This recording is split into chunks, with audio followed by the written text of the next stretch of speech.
Olá pessoal do canal do Atirador, estamos aqui diretamente da Shot Fair, novamente com as nossas entrevistas, chegamos aqui no segundo dia, hoje aberto ao público, para agora falar com pessoas que são maravilhosas, que estão trabalhando sempre pela sociedade. Estamos aqui com a família Telhada, Coronel Telhada, Capitão Telhada, estão aqui com a gente.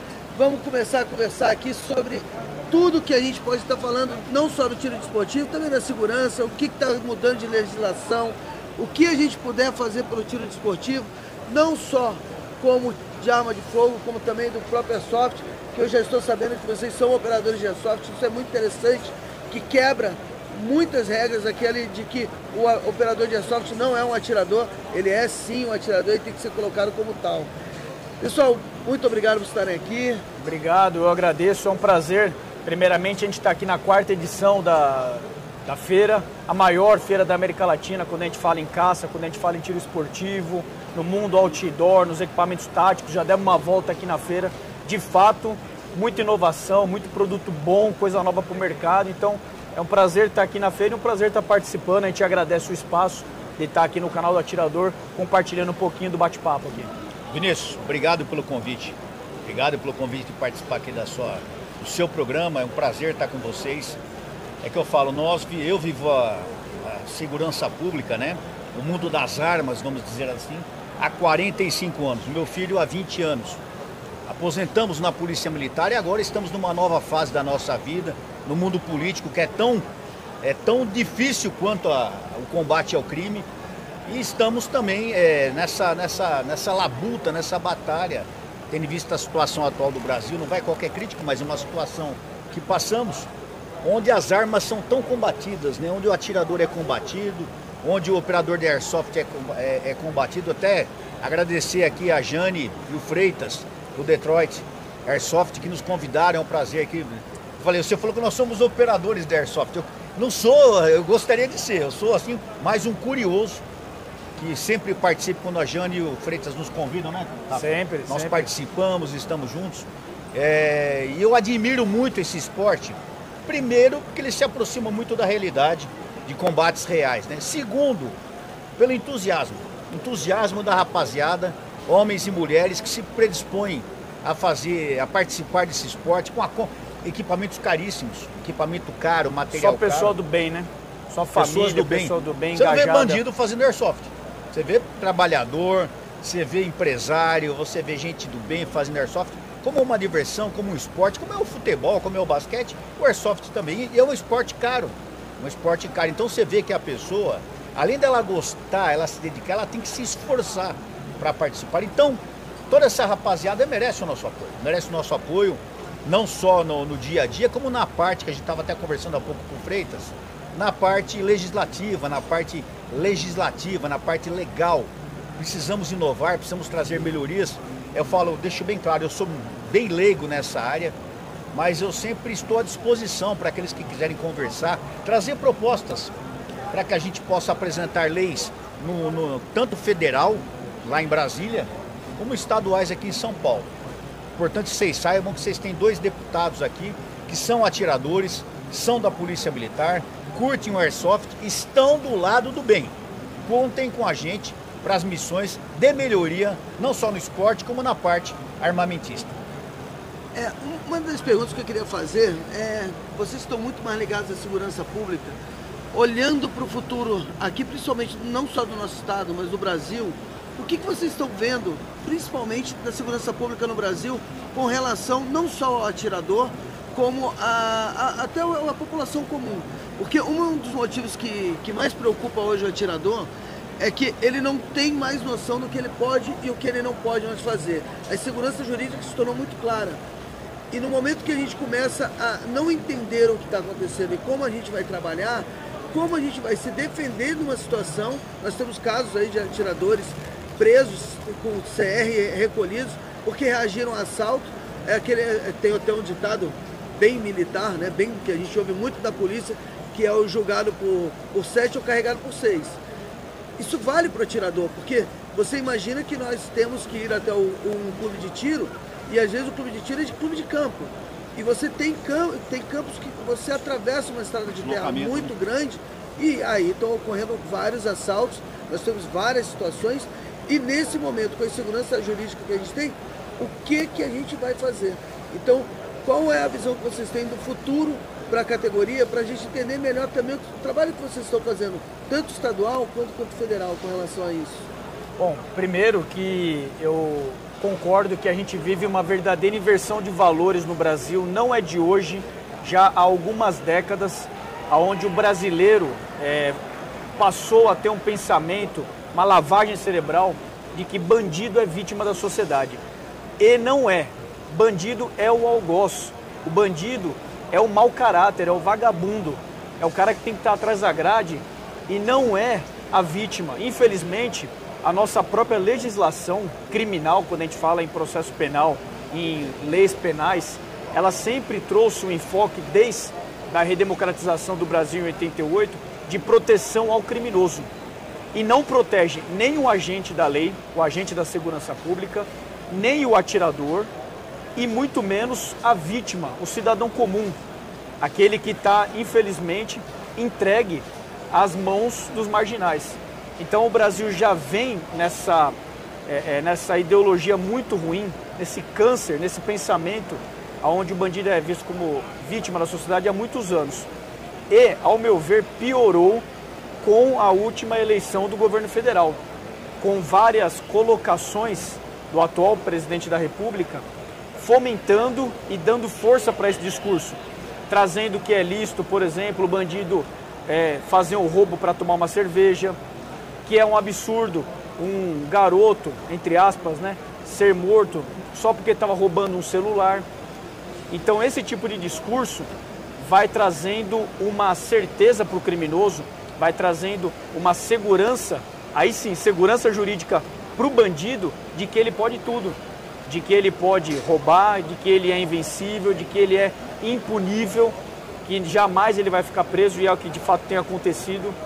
Então tudo isso vem fortalecendo o lado do crime no Brasil. E se o lado do crime, se o bandido está ganhando espaço, logo a sociedade bem e a polícia está perdendo espaço, porque não tem vácuo. Não tem vácuo no poder, não tem vácuo nessa história. Se um avança, o outro recua. O trabalho que a gente faz na política, eu acho que vai muito nessa vertente.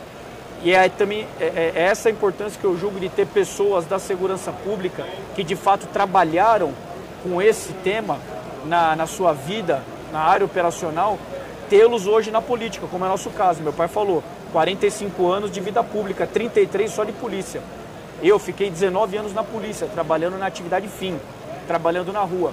E a gente traz essa experiência, esse conhecimento para dentro da política hoje, para fazer leis ou para levantar bandeiras, porque a gente não consegue fazer sozinho, né? Um deputado não faz uma transformação a nível nacional sozinho, precisa de grupo, precisa de convencimento, só que faz parte da nossa missão levantar essas bandeiras, mostrar para as pessoas que a nossa legislação penal, as nossas leis têm que proteger o policial e o cidadão de bem trabalhador, que nós somos as verdadeiras vítimas e tem que ser pau no vagabundo. É essa mentalidade que tem que mudar no Brasil. Aos pouquinhos, Vinícius, eu acredito que a gente está conseguindo mudar. Nós temos um exemplo que foi o fim das saidinhas agora, que lá, meu pai fez parte dessa votação histórica, foi derrubada a saidinha dos presos, que eram 5 ao ano, né, cada uma com 7 dias. Em cada saidinha dessa, 5% não volta para a cadeia. Só aqui em São Paulo dá mais ou menos... Qual motivo não voltaria, né? Dá mais ou menos 3 mil por saída. 3 mil presos condenados por saidinha sem voltar para a cadeia. Então esse é um sinal de que eu acho que a gente está começando a conseguir conscientizar o cidadão, fora ideologia, tá? Direita e esquerda. O cidadão de bem que trabalha, paga imposto, precisa de segurança. Ele tem que entender que todo mundo precisa de segurança. Não importa se é de direita, se é de esquerda. Até porque todo mundo vai... Tem duas coisas que eu sempre digo. A pessoa que está em dificuldade, ela, por mais que ela seja, ela não tenha religião, ela chama por Deus. E mesmo que ela não acredite, ela liga para a polícia. E o bandido então, não vai perguntar, você votou em quem? Para ver se eu vou te roubar aqui, não. Pois é. Ele vai roubar e a pessoa vai tomar tiro. Porque o criminoso é assim, ele vai roubar o seu veículo, o seu celular, se você titubear e entregar, ou até se você entregar, tem inúmeros casos, você está suscetível a tomar um disparo. Mas então, aí eu acho que essa é a nossa missão, mudar. E isso aqui é a importância do seu canal, a importância também da comunicação, conscientizar as pessoas de que segurança pública é suprapartidária, é supraideológico.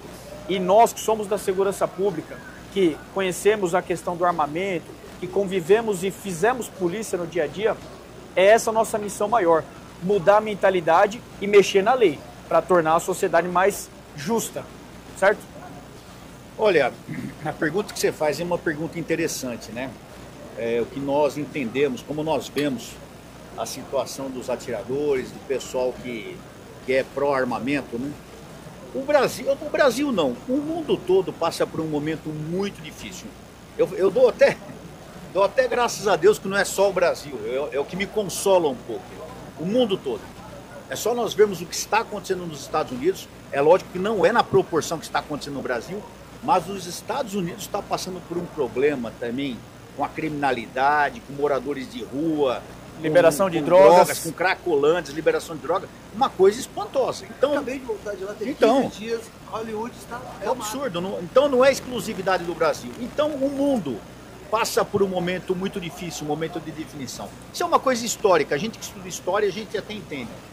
Chegou num momento na sociedade onde um lado largou, não esquenta a cabeça, a política é uma coisa que não interessa, o governante e tal, foi deixando. E o outro lado foi se arvorando, foi crescendo e tomou o poder. E hoje o resultado que nós temos é esse no mundo. Um lado dominante que infelizmente não nos representa.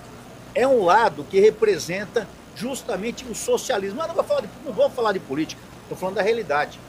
É só a gente observar o que está acontecendo no Brasil hoje quanto ao desarmamentismo. É uma postura típica de países socialistas. É desarmar a população, deixar a população inerte, deixar a população à mercê do crime. Enquanto você que nos assiste, está preocupado em sobreviver, está preocupado em a sua família não ser morta quando vier do emprego, vier da escola, você não vai ver as falcatruas que o governo faz. Você está mais preocupado em sobreviver. A partir do momento que você está tranquilo, tem uma vida serena, você tem um bom emprego, tem uma boa saúde, tem a família conservada, tranquila, você pode defender sua família, você começa a prestar mais atenção nas coisas que o governo faz. Então essa é uma técnica do socialismo justamente para dominar e arrebentar a população.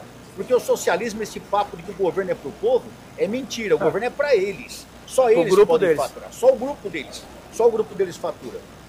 Poxa vida, em que lugar no mundo, aqui principalmente nós brasileiros de sã consciência, nós não queremos o cidadão portando uma arma? Eu não vejo problema nenhum nisso. O cidadão ter uma arma em casa, o cidadão ter o porte de arma. Eu sou um cara que eu ando armado desde os 20 anos. Quando eu entrei na polícia, eu entrei com 17 anos. Desde praticamente dos 20 anos andando armado, eu nunca tive problema, porque eu não me meto em problema, eu não arrumo confusão. Mesmo estando armado, eu não arrumo confusão. O problema, meu amigo, é que hoje o cidadão desarmado, ele está refém. Um vagabundo entra na sua casa hoje com um canivete, ele domina a sua família, e você não pode fazer nada. Não, quem tem que... o velho papo da esquerda, quem tem que andar armado é a polícia, ok. Mas o cidadão tem o direito de defender a família dele. E quando ele não está armado, até a polícia chegar 3, 5, 10 minutos, aconteceu muita desgraça dentro daquela casa. Então, como é que eu vejo esse futuro? Eu vejo, apesar de tudo, com esperança. Nesse governo atual, nós estamos numa situação muito difícil. Para quem? Para pessoas que pensam como nós. Pró-armamentistas, conservadores, pela família, pelo trabalho, pela democracia. É uma situação difícil. Mas eu entendo que daqui 2 anos nós teremos uma nova eleição e tudo isso pode mudar. Cabe ao povo. Porque o povo reclama, mas o povo recolhe. Por exemplo, nós falávamos antes de entrar no ar. Muita gente vem aqui que pensa como a gente, mas fica brigando. Um quer mais status com o outro, um quer aparecer mais com o outro. Um acha que ele tem que andar armado, mas o outro não. Quer dizer, a pessoa só pensa em si. Nós temos que entender que o nosso lado, as nossas convicções, a gente tem que estar unido, a gente tem que se apoiar. A gente não pode ficar um apontando o dedo para o outro e querendo arrebentar o cara. Nós temos que estar unidos. Nós não somos unidos, Vinícius. Nós não somos unidos. Nós podendo atrapalhar a vida da pessoa, não, esse cara vai ser adversário. Ele pode me pode me trazer sombra. Então você procura eliminar aquela pessoa, atrapalhar aquela pessoa. Conclusão, você está destruindo a sua força. A esquerda, eu aprendi em 10 anos de política, que por mais errado que eles estejam, eles se defendem. Eles se defendem. A esquerda não deixa inimigo ferido no campo de batalha. Nós, se você for ferido, o cara chega lá e te confere. Não vou deixar você sofrer, vou te matar. Porra, bicho. Então é a realidade. Quem falou, o telhado tá louco? Não tô. É só observar. É só observar, gente. Tem jeito, sim. Nós precisamos nos unirmos, precisamos investigar as vidas das pessoas. Porque tem um monte de gente se apresentando aí como conservador, como pessoa armamentista e nunca viu uma arma na vida. Ou fica tirando foto lá de fuzil e não sabe nem manusear o fuzil. Tem um monte assim. Então as pessoas têm que prestar atenção e decidir o que nós queremos para o Brasil. Um país entregue ao crime, onde você e sua família não pode sair à noite, ou um país onde você tem o direito de defesa, você tenha trabalho, você tenha saúde, você tenha educação. Tudo isso é possível, desde que nós tenhamos pessoas qualificadas no comando do país. Então, aí que vem a situação. Tem esperança? Sim. De verdade. Eu acredito. Se eu não acreditasse, eu não estaria aqui hoje. Cheguei agora de Brasília, encontrei meu filho, viemos para cá. Eu estou com 62 anos de idade, 4 netos, estou aposentado há 12 anos da Polícia Militar. Podia estar curtindo a minha vida essa hora na praia com a minha esposa, meus netos. Minha esposa está em casa doente, nós estamos aqui. Vou viajar, amanhã nós viajamos lá para a região de Sorocaba, sábado Jundiaí, domingo Rio das Pedras. E a gente não... Por quê? Porque nós acreditamos no futuro. E eu conclamo a todos a não abaixarem a cabeça, a não se desesperarem, a não desistirem. Você falou da situação, a sua pergunta foi quanto ao atirador, que muitas vezes é abordado, que o atirador, a insegurança jurídica, Vinícius, ele não sabe o que tem que fazer. Eu vou te falar uma coisa, acreditem se quiser, a polícia também não sabe o que fazer. Eu também não sei o que fazer, porque as nossas leis estão tão inseguras, estão tão enroladas. O que é lei, dependendo de uma pessoa, já deixa de ser lei. O que não era passa a ser lei. O Brasil está de ponta cabeça nesse aspecto. E o que não é lei vira decreto. O que não é lei vira decreto. A própria portaria falando sobre os policiais militares agora, da última, do ministro da Justiça, foi ridícula. Se não fosse nós, deputados federais, sob comando do Coronel Fraga, presidente da Comissão de Segurança Pública, Coronel Fraga, nós estivemos lá com o Lewandowski, conversando com a... Você sabe que a portaria, lembra ou não? Essa portaria falava o seguinte, que os militares da ativa e inativos só poderiam ter 2 armas. Só poderiam ter 2 armas e armas não... Calibre permitido. Calibre permitido. Ou seja... Vamos comprar um 22 na Exatamente. Ou seja, nós usamos ponto .40. Se o militar na ativa ele tivesse uma 9mm, quando ele vai para reserva, ele não pode mais ter? Não pode, ou seja... Ele vai ter que abrir mão da arma particular dele para pegar uma 380? Mas aí nós descobrimos, Rafael, o problema desses decretos... Sabe quem fez esse decreto? Não foi o Lewandowski. Não foi o diretor. Quem fez esse decreto foi um funcionário ideológico. Uma mulher, não preciso falar de que partido que ela é, ideologia pura, que ela simplesmente fez um decreto atravessado. Está errado o ministro. Assinou João da Cruz. E assinar um... Aí mas aí não posso criticar o ministro, eu não faria isso, porque ele nos ouviu, nos recebeu, entendeu e revogou o decreto, fazendo um novo decreto, voltando à situação status quo, que são 4 armas para o militar da reserva, 2 calibre permitido e 2 calibre restrito, que é o caso dos militares. E a turma fala, pô, mas... Né, Rafa? A turma fala, vocês têm que brigar, vocês têm que chegar lá e meter o pé na porta. É bonito isso. Sim. É bonito. Só que não é assim que funciona. Na política, você tem que sentar a bunda na cadeira, gastar saliva, tomar café, conversar, explicar. 1, 2, 10, 20, argumentar, 30. Convencer. Política é a arte do convencimento. Se você não convence outra pessoa, não adianta, Vinícius, eu chegar dando porrada. Aí que eu não vou conseguir mesmo. Sim. As pessoas... Então, tem gente que xinga, grita, ofende. Resultado zero. Nós temos que entender que nós temos que ter representantes que tragam a solução. É política de resultados. Uma política de boas práticas e resultados. Pô, mas o coronel está falando... Não estou falando em armamento, mas se nós não falarmos desse assunto, nós não vamos mais poder andar armados, nós não vamos poder ter uma arma a mais. Eu fui tirar meu CR agora, venceu em dezembro, nós estamos em julho. Pô, eu consegui, essa semana saiu. Fui lá falar com o pessoal do Exército. Sorte. Fui lá falar com o pessoal do Exército. Não, mas saiu, você não sabe o pior.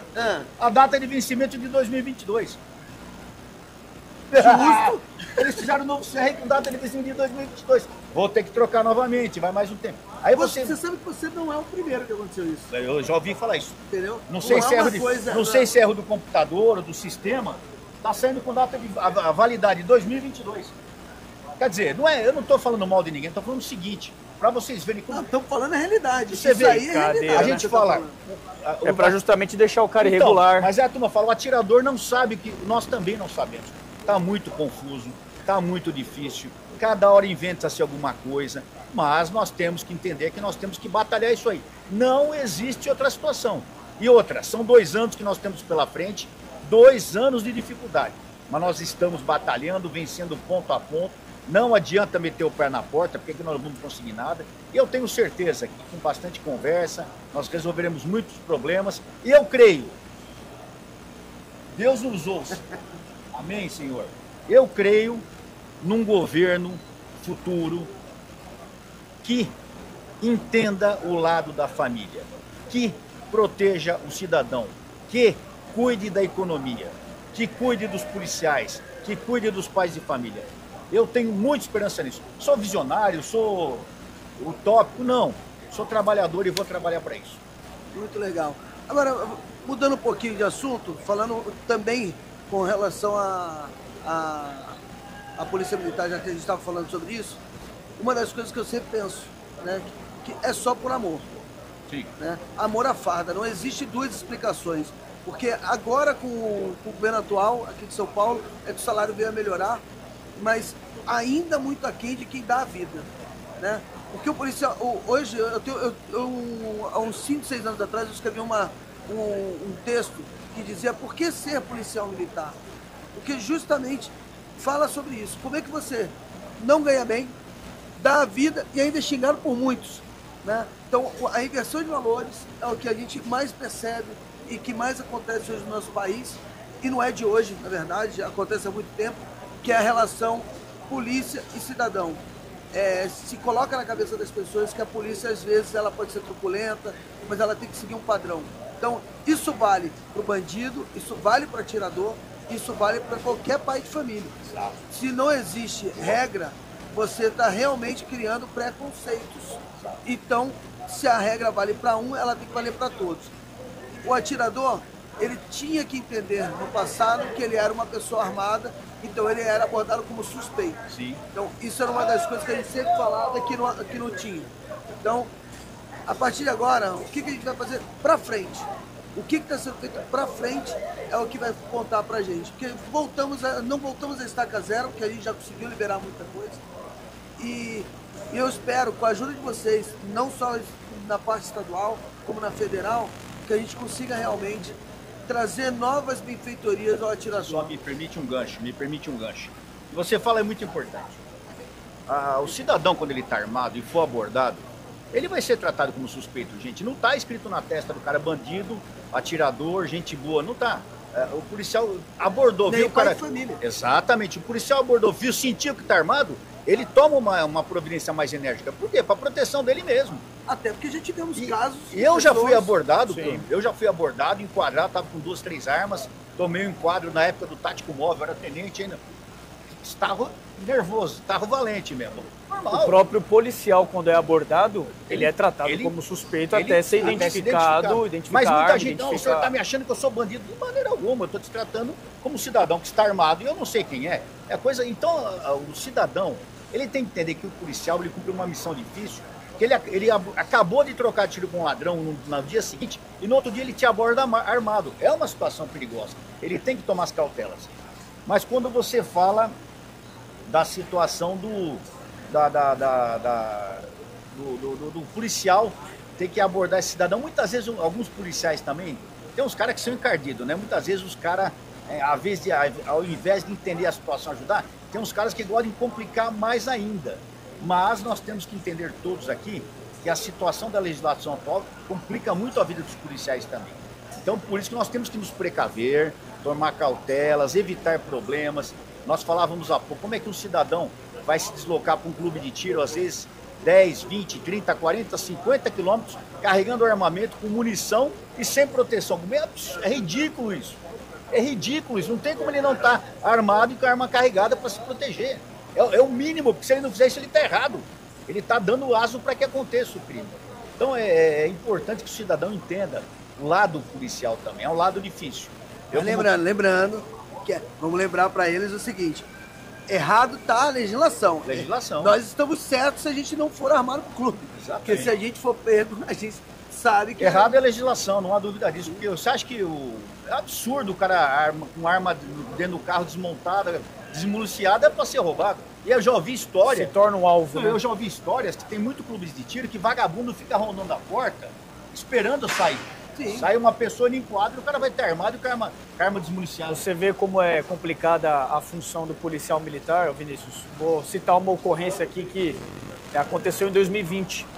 Uma viatura de força tática do 23 Batalhão, aqui na Zona Oeste de São Paulo, no Butantã, na Avenida Corifeu de Azevedo Marques, 4h42 da madrugada, abordou um veículo na atitude suspeita com 2 indivíduos suspeitos. Ao descer do veículo, abordagem com protocolo padrão, ao descer do veículo, um dos abordados se identificou como policial civil. Entregou uma funcional e entregou a arma para o comandante da equipe, para o sargento Oliveira. O sargento pegou a arma, pegou a identificação, deixou os dois encostados ali, em princípio é polícia, legal, e foi verificar o número da arma, foi verificar a documentação. Na verdade, aquele cara não era policial civil, era um marginal. E ele tinha uma segunda arma de fogo. O que aconteceu? Enquanto o sargento Oliveira pesquisava com o Copom o número da arma para verificar a autenticidade dos dados, o outro policial anotava na prancheta, o Menezes, e o outro polícia, o terceiro, que era o Vitor, estava na segurança olhando para o trânsito que vinha pela retaguarda da viatura. Aquele indivíduo sacou a segunda arma de fogo, começou a efetuar disparos nos policiais, teve um entreveiro. Os 3 polícias foram baleados. O marginal também foi baleado. Os 4 morreram. 3 policiais militares, eu suspeito, o bandido, também foi morto. Então olha o tamanho da complexidade da ocorrência. Sim. O policial nunca sabe o que está se passando. É sempre uma caixinha, é uma caixa de Pandora. Você não sabe, cada abordagem, você pode estar 30 anos na PM. Toda abordagem vai ser diferente, você nunca sabe o que te espera. Então, de fato, é uma atividade inerente ao risco. O que é o ruim hoje da segurança pública? Que fora o risco da morte constante na atividade policial, hoje é o risco de ir preso a todo momento. Porque o policial, infelizmente, como a gente falou antes aqui, a legislação não protege o policial. Então, o polícia tem que estar o tempo todo tenso no patrulhamento, não só para o criminoso que quer matar ele, porque a viatura é um alvo, a farda é um alvo. O tempo todo ele está ali, pode passar por uma biqueira, pode ter um cara armado com um fuzil, atirar na viatura, um roubo a banco acontecendo, um sequestro. Mas hoje ele tem que estar na corda bamba também, o tempo todo se equilibrando para não ser preso, para a instituição não deixar ele preso administrativamente, para a câmera que ele leva no peito, por causa de uma fala dele, ele ser mal interpretado e perder a profissão, perder a farda, perder o alimento da família, que é a condição dele de policial. Então hoje o polícia ele vive o tempo todo se esquivando de problema do crime, da própria instituição, que tem uma supervisão constante, e da sociedade, que cobra um super-herói de um homem que também vem da própria sociedade doente que a gente tem no Brasil. Gente, gostaria muito de agradecer vocês, o papo foi muito legal. É realmente difícil a gente encontrar pessoas que tenham a condição de falar, que estão hoje na política, né? Vocês estão políticos, mas que fazem parte da família da Polícia Militar, para que as pessoas entendam o lado também da Polícia Militar. Então, é legal conhecer vocês, eu agradeço muito a presença de vocês, espero que vocês tenham gostado da conversa. Aqui, diretamente da Shot Fair 2024, Coronel Telhada, Capitão Telhada, eu gostaria de agradecer muito vocês. Olha, Vinícius, eu agradeço. Meu filho também vai falar em seguida. Eu só queria fechar com o seguinte, gente. Eu estava falando naquela hora, estava até tentando lembrar. União. Gente, união. Se não nos unirmos, nós não conseguiremos conquistar nossos objetivos. Ano passado, em Brasília, eu fiz uma audiência pública sobre armamento, sobre o assunto armamento, chamamos vários clubes de tiro, chamamos vários expoentes do armamentismo. Sabe o que aconteceu? Só um foi.